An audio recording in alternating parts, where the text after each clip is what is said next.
Hello and welcome to Synchronicity Talk Radio for your mind, body, and soul. I'm your host, Marie Bernard, and today we are talking about the concept of being already well. No matter what is going on in your life, what illnesses or challenges you might be facing, the idea that right now in this moment you are already well. We're speaking today with Dr. Denee Jordan. She is a licensed clinical psychologist and marriage and family therapist, and over her 26 years of practice, she's worked with a varied population, including people diagnosed with schizophrenia, addictions, eating disorders, anxiety, personality disorders, the list goes on. And her clients have come from all ethnicities and socioeconomic backgrounds. Dr. Jordan is the founder of Already Well, a progressive approach to treatment that works on the premise that no matter your present circumstance, you are already well. Dr. Jordan also created and directed the adolescent treatment program at the STEPS Substance Abuse Treatment Center in California, and she's served as the director of the STEPS Eating Disorder Recovery Program and a bunch of other programs. And today she serves as Mental Health Services Director for the Exceptional Children's Foundation in the Los Angeles County Department of Mental Health. Welcome to the show, Dr. Jordan. Thank you so much for having me. I'm glad to be here. Thank you. So I was watching on YouTube just before the show how you were talking about schizophrenia, and you mentioned how that was your experience working with patients with schizophrenia was one of the ways that you developed Already Well. So can you tell us a little bit about how this program came about and what it is? Sure. After having been a psychologist for so many years, and worked with so many different populations, it occurred to me that we didn't get much better when we were always focused on looking for what was wrong. And schizophrenia was a perfect example because working with people with schizophrenia, the focus, at least in the medical field, seemed to be to alleviate symptoms, to give medications so that these particular people would control their behavior. And finally, after working with them for a while, I sat down and I said, who are these people really? What's really gone on in their lives? What do they really bring to the table even though they're sick? And they had a tremendous amount of wisdom. They had life experiences. They actually had tremendous insights and abilities that we just weren't used to focusing on. And as soon as I decided to start doing that in treatment, I saw significant improvements. In other words, Marie, I looked at the humanness of these people, and despite what was happening, could see how amazing they were. And I took that concept and used it with other clients and in my own personal life, and it's made an incredible difference. Thank you, Dr. Jordan. All right, well, let's look a little bit more closely about what you do with the Already Well program. I mean, how do you work with a person to help them? Well, frequently, a person will come in to see me, and they will say, this is wrong or that's wrong with what I'm doing. And oftentimes they'll find fault with themselves. They'll think they're not doing something right. They'll think they're not being a good enough parent. And what the Already Well program says is that we need to make peace with the parts of ourselves that we feel, that we criticize and feel shame about, the parts of ourselves that we're afraid of, or else we're not really able to move forward. In other words, understanding and recognizing the value that a human being has in the present moment is amazingly powerful for healing. All right, so it kind of sounds a bit like a catch-22, though, because we're making peace with where we are because we want to get better. So I love that you said that. No, I love that you said that. And that is one of the confusing parts of it. But when we really look at it, using, let's say, an example of being overweight. Let's say a person is 50 pounds overweight, and they say, I hate this. I can't seem to lose it. I've been trying to lose this weight for 10 years. I've spent thousands of dollars and suffered greatly, and I just can't get it off. And I say to them, that's amazing. You have gained and lost, let's say, 100 pounds, spent all this money and time, basically because you wanted to feel better. And that the real core of what you're doing is actually a good thing. It is showing you that you have the ability in lots of ways to take care of yourself. And I want to celebrate the time, the energy, the intention, the suffering that you've gone through in order to try to make yourself feel better. When a person is able to see how hard they've worked at something, when they're able to see their real motive behind what they do, they're able to appreciate it. When people can embrace the fact that they've tried so hard to lose weight, they've tried so hard to not be depressed, they've tried so hard to be better parents, when they can respect themselves and accept that about themselves, they actually make progress in moving forward. Okay, so it sounds like you're saying that you're going to look for the things that you're doing and really appreciating the work that you've put in and appreciating your strength. So accepting yourself is not just giving up and being like, okay, well, I'm fat and lazy and I'm a bad parent, so whatever. Exactly. That's exactly right. And for me, I had been a psychotherapist for years and years and was always trying to get better, always trying to improve or acquire, and never really took the time in my own life either to stop and say, what about me have I already accomplished? Do I ever give myself credit for not only the successes but the failures? For all the times that I've tried, for all the times that I have been disappointed, for all the heartache, all the things that I've wanted that I haven't been able to achieve, do I ever give myself credit for those things? And, of course, the answer was no. And when I began to do that with me and with my clients, I saw this tremendous transformation.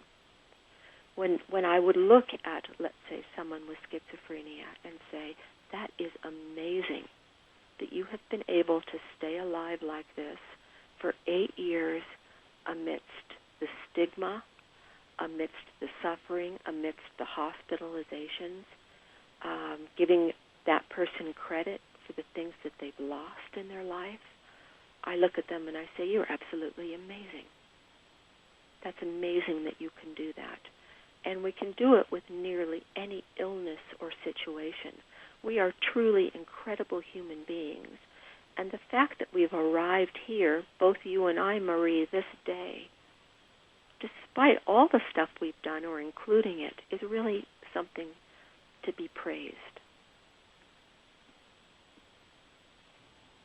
Thank you, Dr. Jordan. It's interesting that I think that this is really a symptom of our society, and especially like we have the type A perfectionistic type people. And why is it, do you think, that we don't give ourselves credit? Well, I think that we're not raised to, first of all. Our society is completely set up against it. Our society is completely moving into what's next, into what we will acquire, achieve, accomplish, overcome. And we aren't taught, even as children, to stop and appreciate what's going on right this minute with ourselves. When a child brings home a bad grade, a parent rarely will say, I really want to commend you. You got that bad grade, but I know how worried you were. Or I know how hard you tried to study for it, but it didn't work. I know what you put into it. I know how embarrassed you must have been when you got that grade. There's a lot inside of all of our experiences that's valuable and that we can pull out and use in our lives. I really like the example of the grades. It brings back a memory from childhood when I would bring my report card to my foster mother. And I was a very bright student, and school was quite easy for me. And if I didn't have a great grade in everything, I would get, first of all, I would get no credit for the good grades. And then she would get this very judgmental, scornful look on her face, as if I was a bad person because I didn't have straight A's. Mm-hmm. Absolutely. And even when you mentioned being a foster child, of course, I don't know the details, but I know that even that was a difficult thing to go through.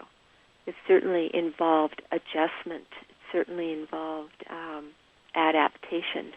And she wasn't seeing any of that.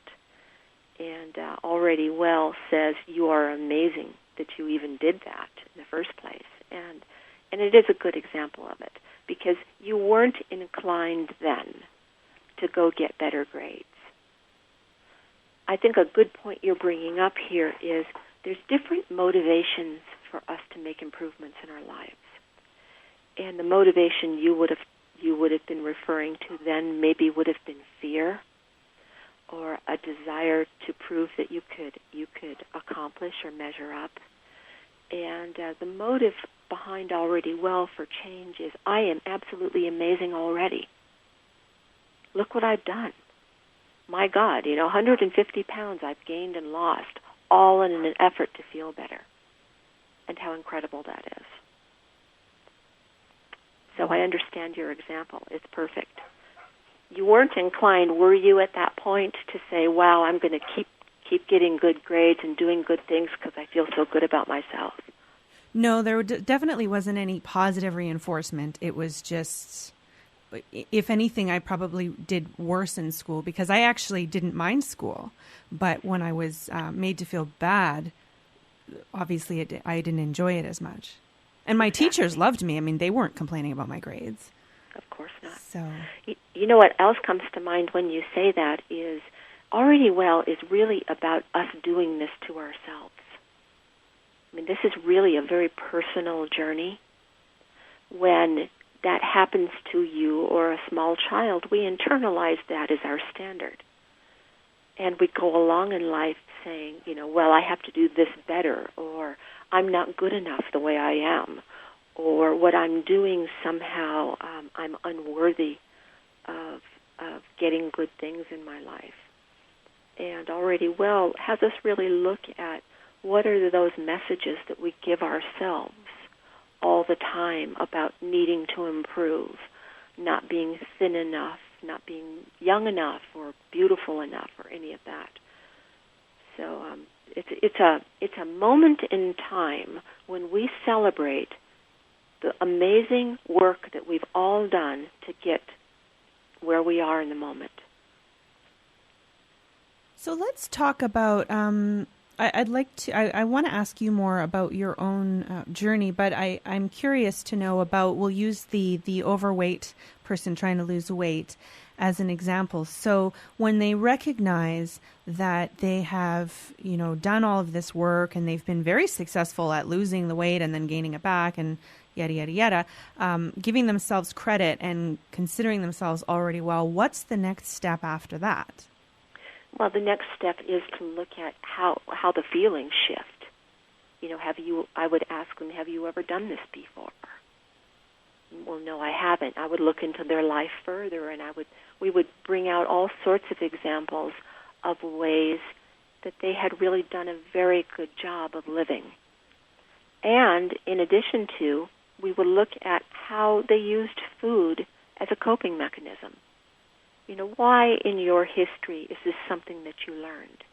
And I would show them that they learned to do this, and that it's not because they're bad people. It was a natural and normal instinct given the circumstances they were in. I would say, if you really want to lose weight, let's look at the motivation. So the Already Well process would be that this person would spend some time really exploring their life and in all the different ways that they've been amazing.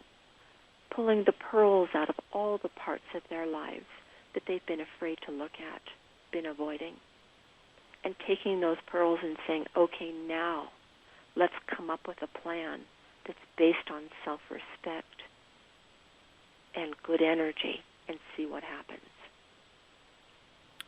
Dr. Jordan, I'm curious with, again, with the example of the overweight, how many on average would you say people start accepting themselves as already well and then keep the weight on and just sort of accept that this is how they are, but they become happier in other areas of their life?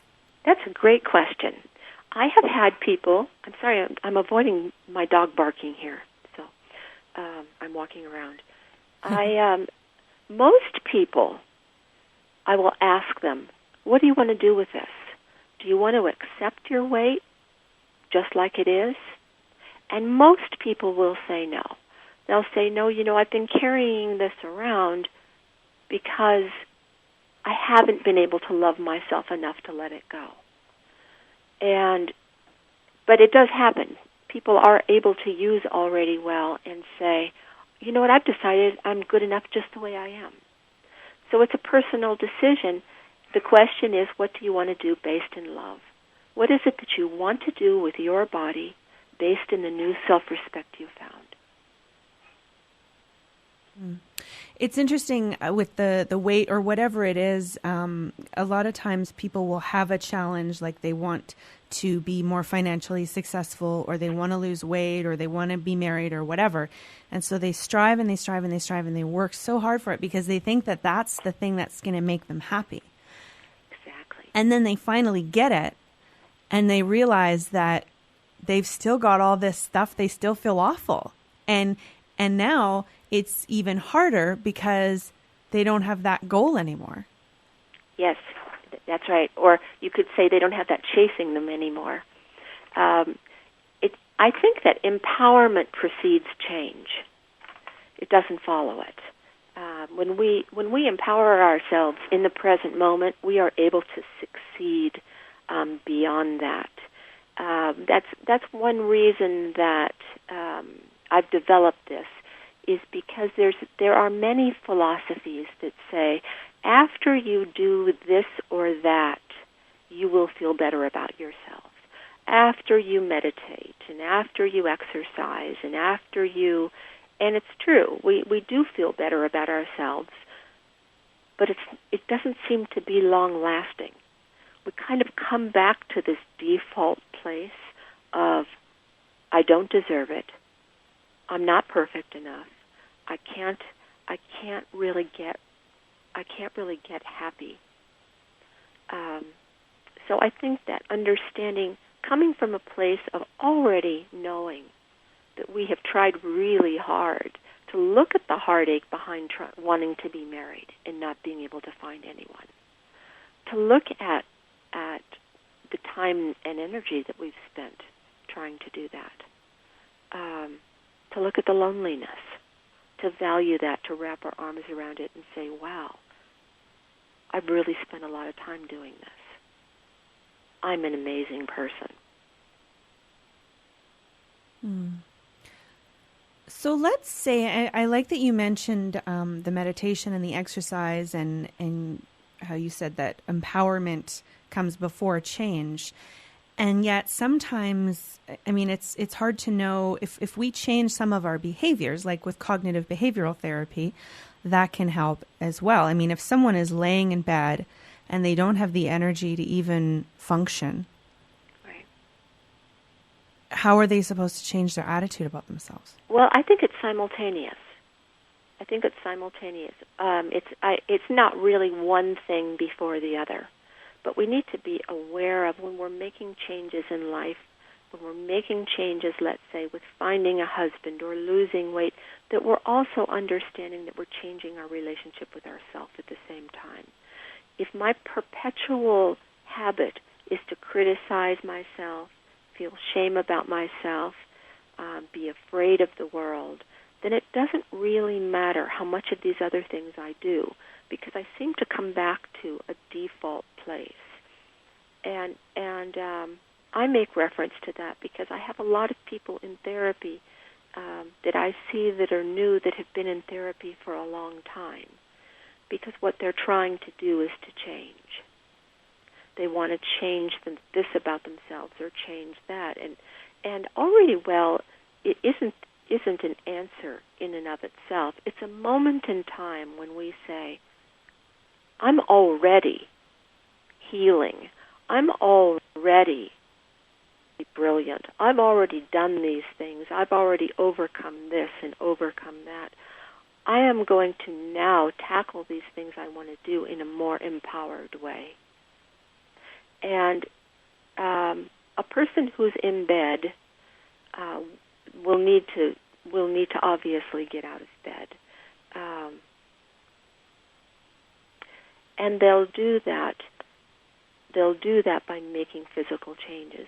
But when it's all been said and done, the bottom line is, what is the default relationship I have with myself in my mind?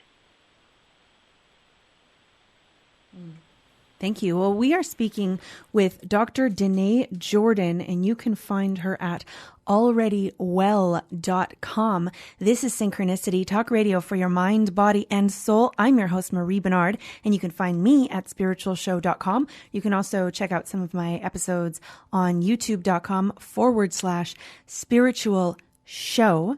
And Dr. Denee, Dr. Jordan, can you tell us a little bit about what attracted you to psychology? Oh, I love human behavior, and I love people.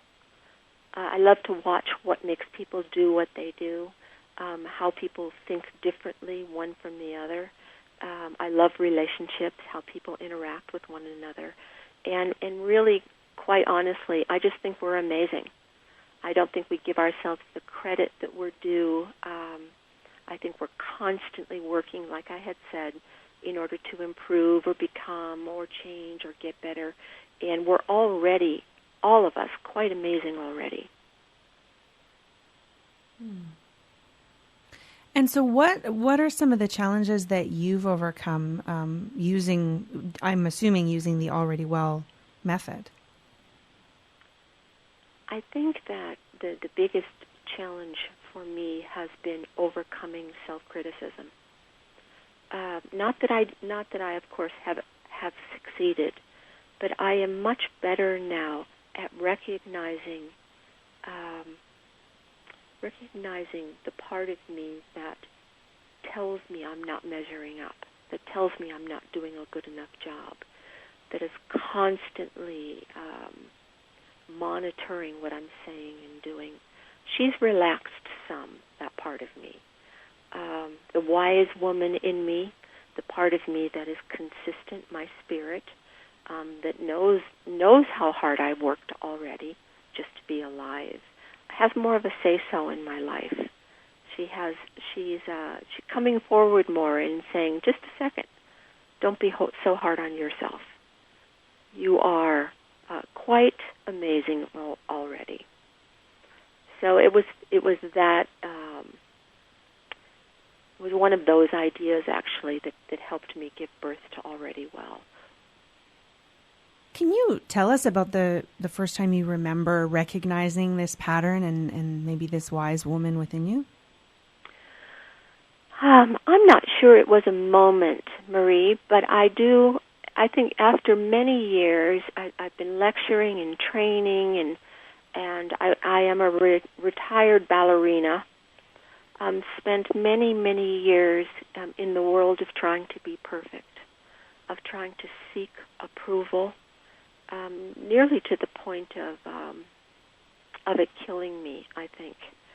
And slowly I began to recognize that there was never going to be a time, like you said, there was never going to be a time when I was smart enough or well enough or approved of enough or beautiful enough that the hands on the clock were going to stop and say, or a bell was going to go off and say, you've arrived. You have finally accomplished and become all that you want to be. And that I needed to do that for myself. I couldn't go on like I was going. I needed to stop myself and ring the bell, so to speak, and say, you know what? Look at your life. Look at who you are. Look at what you've done. Even look at the things that you don't like about yourself. Look at how those developed. Give yourself credit for every single accomplishment, for every single failure, for everything that you've done in your life, because it's all been done for a reason, and there's value in all of it. And once I started doing that, my life changed significantly. So let's talk about how your life changed. What did it look like then versus now? Well, you mentioned authentic. I have the ability now to be much more authentic than I was in the past. I'm doing a play in February in Hollywood. It's a one-woman show where I actually bring to life the voices in my head, so to speak, that most people don't want other people to see. I bring the voice of vanity. I bring the voice of anger. I bring the voice of my critic alive, and for the whole world to see, because basically I think we're all the same. And already well has given me a vehicle to say, now just a minute, I don't need to be perfect. I'm a sum total of a life that I have done my very best to live. So I'm calmer. I have the ability now to say more of the way that I feel when I feel it. I think I have more of a sense of self-worth as a result of it. Beautiful. I'm curious about, you mentioned when I asked you about why you got into psychology, and I could hear the energy in your voice change. You were like, well, I love people and relationships and watching how people are. And so I'm curious how the relationship with your patients and clients has changed. What does the connection feel like now? The connection also feels more authentic. I don't feel like I need to have all of the answers. I feel like I can look at my patients much more easily and say, I'm not sure. Let's talk about that. I don't know what the answer is. I've also noticed, because I direct a program at work, that it's much easier for me to say I'm sorry. Because if I can face the things about me I don't like with love and compassion, I can say I'm sorry. I don't avoid them. I don't defend myself like I used to. My defenses are a lot lower. I'm more comfortable in my own skin now. And I see us, I'm constantly saying this at work and with Already Well, we are all the same. All of us want to feel safe, valuable, and connected in this world. We're all walking around in bodies, and we're all doing it a different way. But we all have an equal amount of value, and we all care very much about the way that we're living. I'm curious, Dr. Jordan, you mentioned being more comfortable in your own skin. And that seems to be something that comes with age and maturity. I was thinking about this last night, about how teenagers, I think it starts around age 10, where we start to get really self-conscious and really worried about what everyone else thinks. People are much more embarrassing as we get into our teen years. And I'm just curious if you think, or if you've had any experience with this, is there any way to move through that stage of development more quickly, or prevent it? I mean, through accepting ourselves more, one would think that we're not going to worry so much about what others think. And at the same time, isn't that a normal phase of development? I think it is. I definitely think it is. I think what is possible, though, that we don't focus on maybe enough, is for teenagers to understand about other people too. That we all are the same. I actually work with teenagers now in my present position, and they're quite amazing, because if we sit down together in a more quiet, maybe less intimidating environment than the classroom, children do have the ability to say, now I understand why so-and-so does what they do. The second gift of accepting ourselves, I think, is accepting other people, and explaining to children, explaining to teenagers, this is why people are doing what they're doing. There aren't bad people, there aren't good people. I mean, certainly we need to teach them about danger. I don't mean that, but sitting down and saying, do you know how a bully actually feels inside? Do you know that a bully feels like they're less than other people, not more than? Do you know when we're working with kids, if I teach them that it's okay to make a mistake? Did you know that it's all right to not know things? It's all right to be able to say, I don't know, or I made a mistake, or I'm afraid of this or that.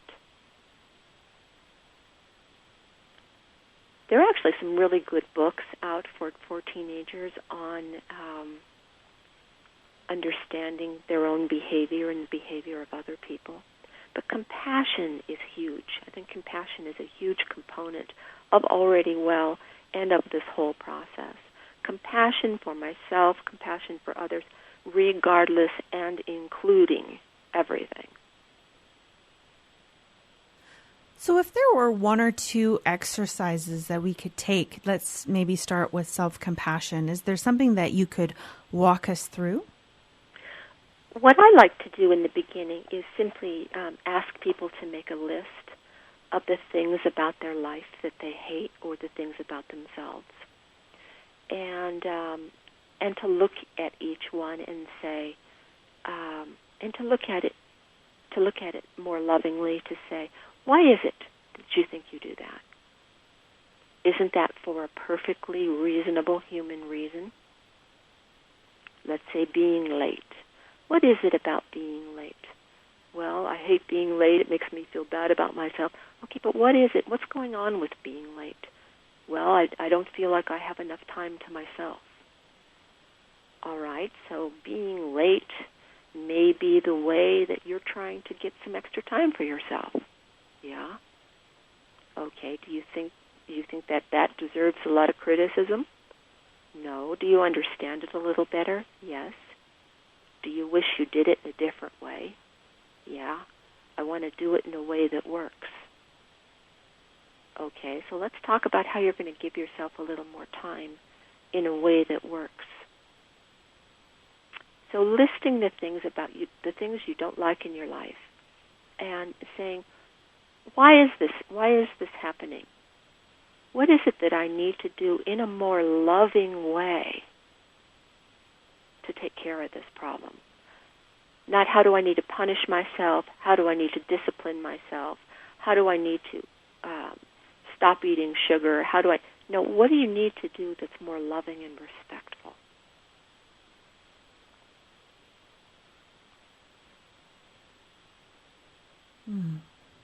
Thank you for that, Dr. Jordan. And I'm curious about the concept of success. In our society, more, we always need more, we want to get higher, we want to achieve more, monetary success.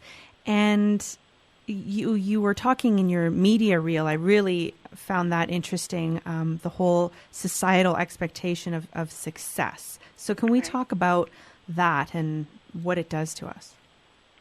Well, it kills us is what it does. We are, most of us subscribe to a set of standards that are terminally impossible to achieve. Terminally impossible. I mean, it's awful. If there is a underlying standard which says that no matter what I do, it's not going to be enough,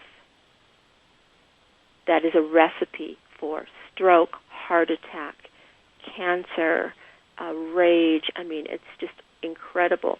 If we subscribe to the standards set up for us by the society around us, we will inevitably be sick in some sort of a way.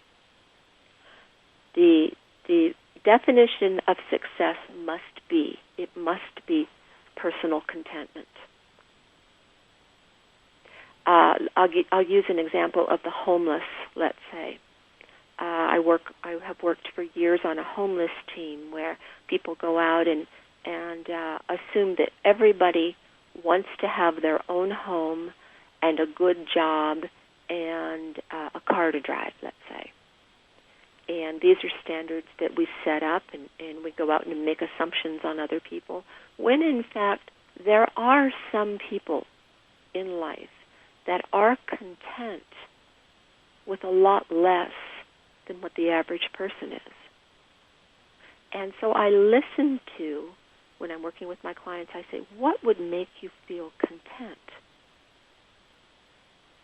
What is your level of contentment? Of course, it's got nothing to do with income or anything else. And that's what I would measure success with. And if a person is a multimillionaire and has everything that we can imagine, and they aren't content, then it's time for them to really do an inventory of what they're doing in their life. Really doing an inventory on their attitudes. Success is a degree of contentment that we can only define for ourselves. Dr. Jordan, can I ask you to speak up a bit? Certainly. Great, thank you. Content is a degree of contentment. I mean, success is a degree of contentment that only can be measured for each one of us personally. That's my opinion. Mm-hmm. It's interesting you talk about contentment, and you mentioned the multimillionaires, because a friend of mine actually just recently, a couple of weeks ago, ended his life. And oh my God. I never would have expected that he would do that, because he had everything. I mean, he seemed like he was very successful. He seemed quite happy and content. And so it's really interesting how he had everything that someone would use to define success. And yet, obviously, there was something missing. Obviously. And yet there are people who live on the streets in poverty, and they may not, I mean, some may be content, others may not be, and yet right. they face each day. They face each day. And some of them are, like you said, and some aren't. So there was something inside of him, I would venture a guess, that he felt shame about, was afraid of, or critical of himself, felt remorse, and was not able to meet it, make peace with it, and free himself from it. Mm-hmm.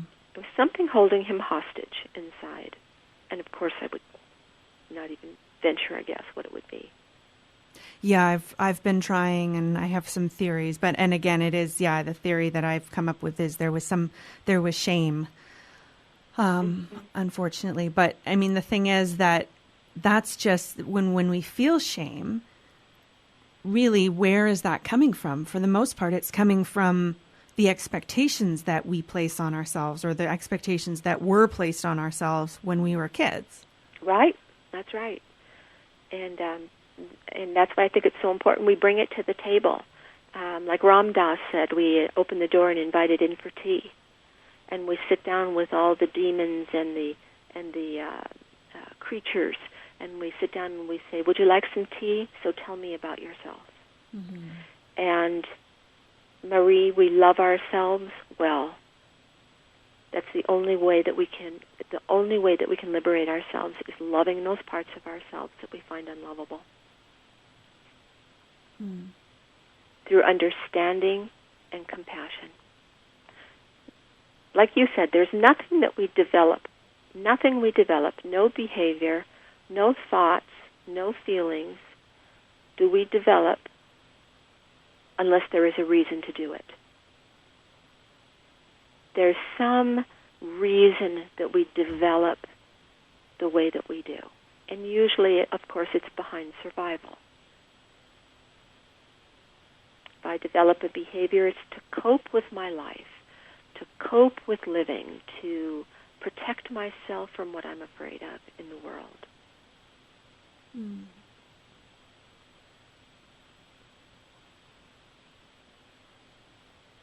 Interesting. Yeah, it's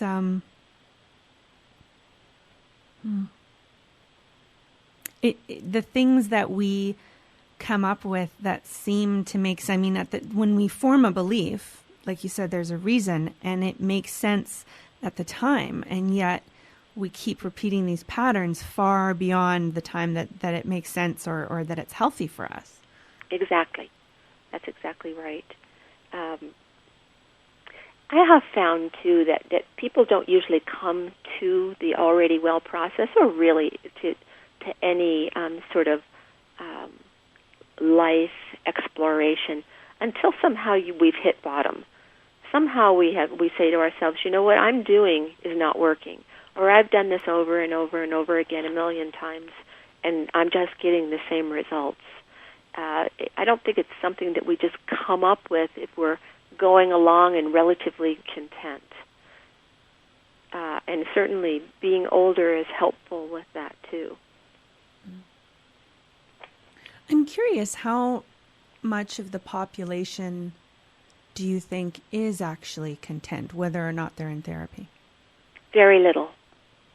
Very little. I'm always so encouraged with shows like yours and the wonderful work that people are doing, because it really is giving us a way to actually find contentment. I think very few. And I think that the disease, both mentally and physically, that we see in our society is absolute proof of that. So what do you think the difference is if the majority of us are relatively uncontent and judging ourselves constantly? What's the difference between the people who seek out help and the people who just keep on going as things are? Well, I think we go on as things are until we can't anymore. And I think that, for some people, of course, they just die discontent. But for many people, something happens in life that's a wake-up call. And we say, oh my goodness, I can't keep going on like this. Something has to change. That's the good news about discontent. I think that's the flip side of life is it usually catches up to us if we're not taking good care of ourselves. So it sounds like people can have a low level of discontent and that it's just sort of there bubbling under the surface, but until it gets really bad, people don't really try and do anything about it. I think that's true. I love that you said that, because most people I know, it's bubbling there. And some of us are more aware of it than others. Some of us feel more uncomfortable with it than others. But there's lots of really interesting alternatives to self-care. You know, there's lots of interesting anesthesia we can use in life.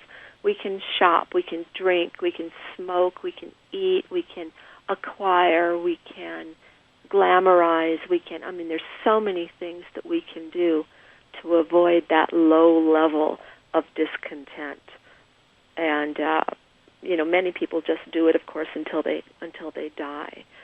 But I think that if they're really being honest, in the quiet and still moments of the night, so to speak, they will say, yes, I'm not really feeling fulfilled. And that's what spirituality is to me. It's the missing piece. It is the wise woman. It is the wise man. It is the part of us that knows better how we should be living, what we should be doing, and how we should be caring for ourselves. Oh, it's so interesting you bring up spirituality, and because and I was thinking about all the distractions that we have, and I'm just picturing kids now. I know when I was a kid, we would go to church on Sundays and get a bunch of guilt trip, and it was really boring, and I just sort of sit there, and there was no inspiration or spiritual fulfillment from a kid's point of view. And nowadays, kids are so much more busy. Like, I remember when I was a kid, which was before the internet, there were times when I was bored. And I had to find ways to occupy myself. But now kids are so overscheduled, and even when they have free time, they're watching TV, they're on the internet. I mean, how is this latest generation ever supposed to tune into the fact that they don't feel fulfilled if they're constantly occupied? That's a really good question, and I don't know the answer, but I do see the result of it. And I have children as young as 7 years old in treatment for stress, and it breaks my heart.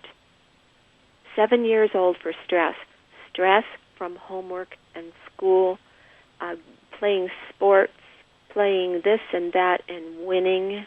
I think that certainly children are more busy today, but it's really the attitude the parents take with all of this busyness that's so important.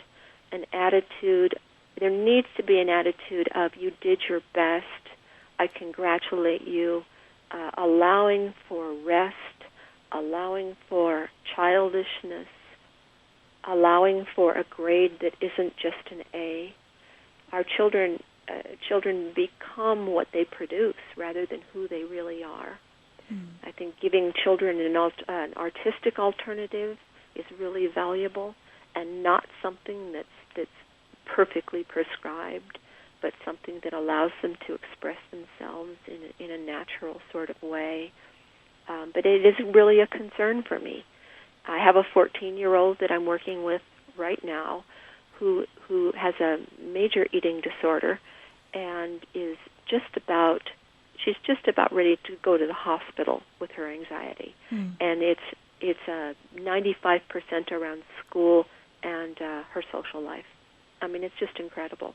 What that kid has to bring home for schoolwork is unbelievable to me. It looks like college work. Mm-hmm.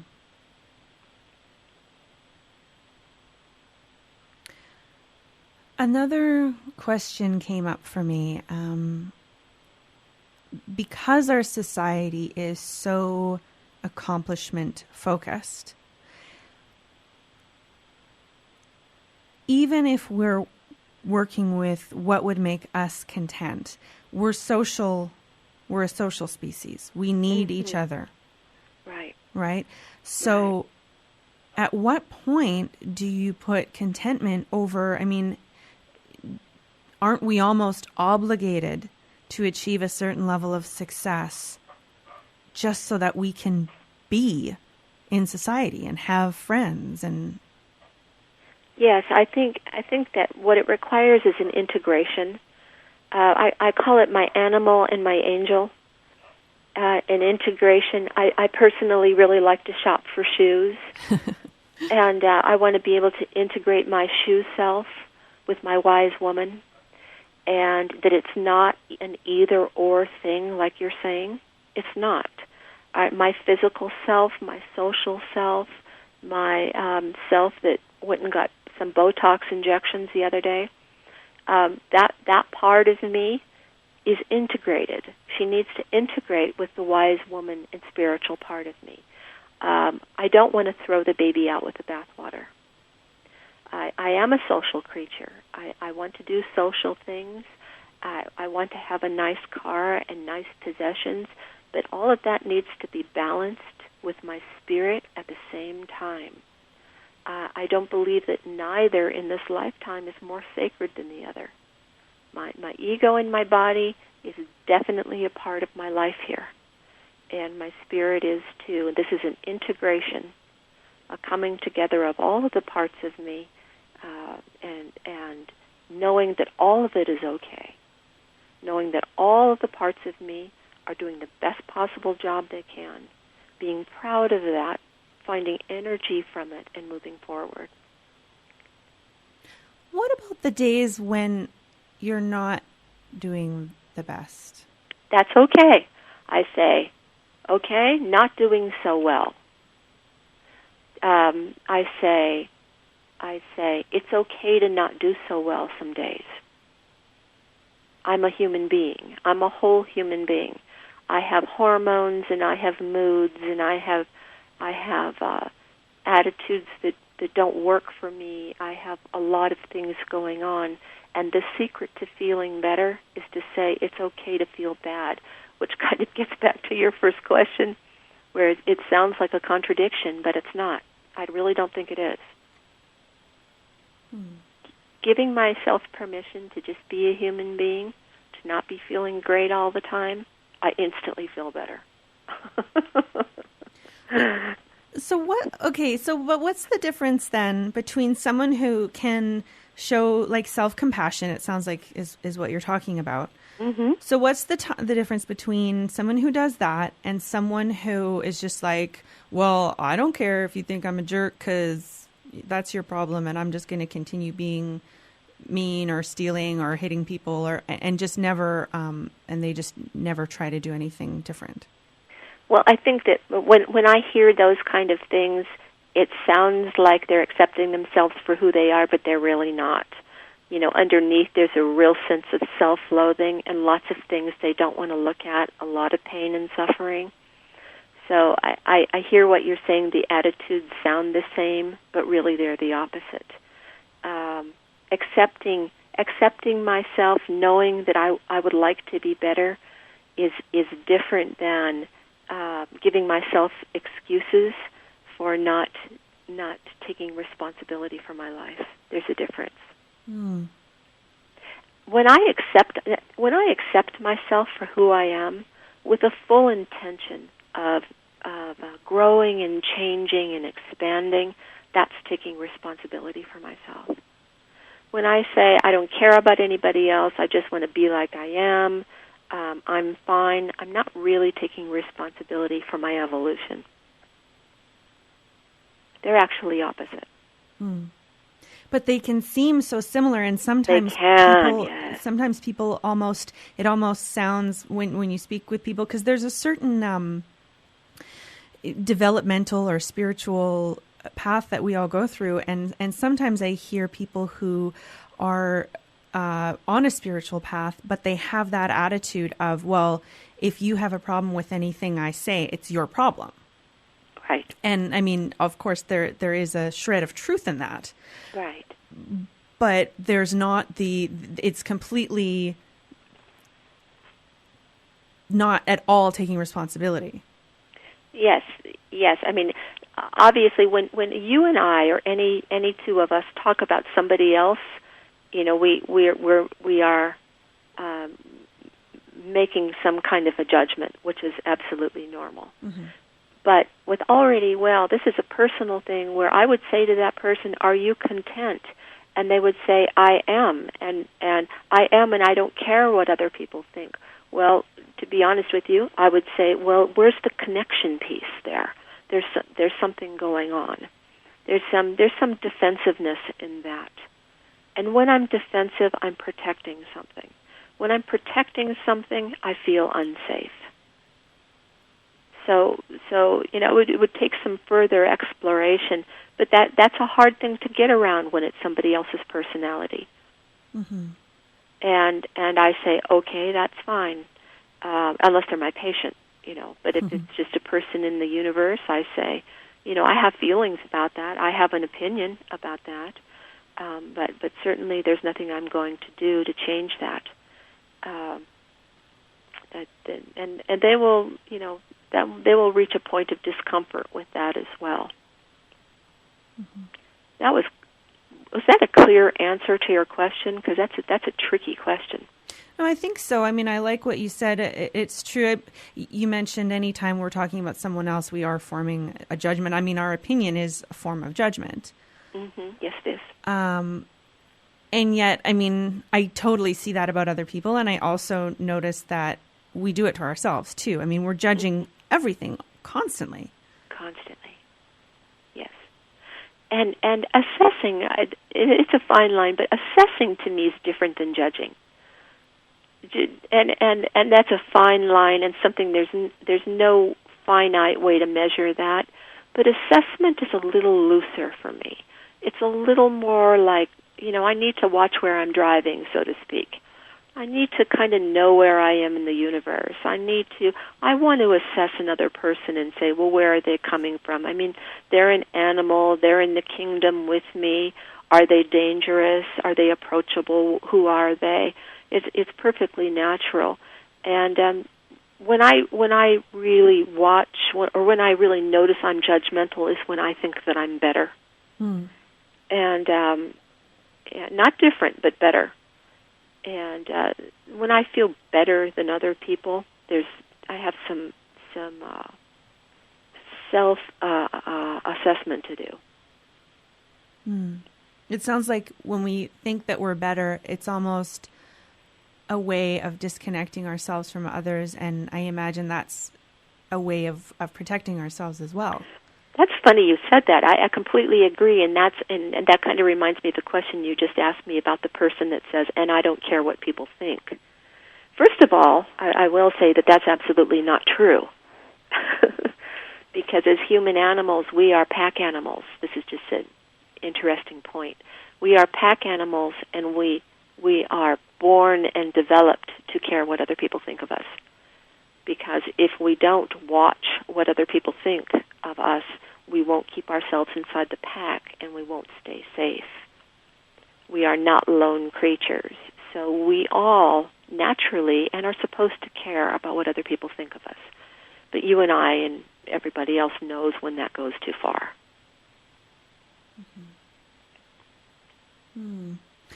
Well, it has been fascinating talking with you. Thank you so much, Dr. Jordan. Just before we close, I'm just wondering if there's anything that you would like to leave listeners with today. I would like to leave you with the fact that you and the big you and me have worked our tails off to get where we are. We have lived through millions of experiences, good and bad, heartache, failures and successes. We have tried our best to do so many things. We have missed the mark in many ways. But in this society and in this present moment, for us just to have made it this far in this life is quite amazing, and that we're all magnificent. Well, that sounds like a perfect way to wrap up the show. Thank you so much, Dr. Jordan.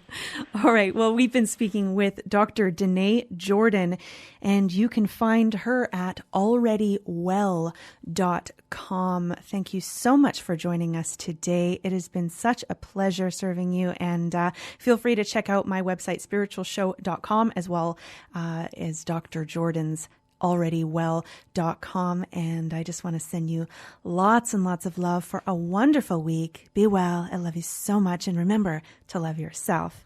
Namaste.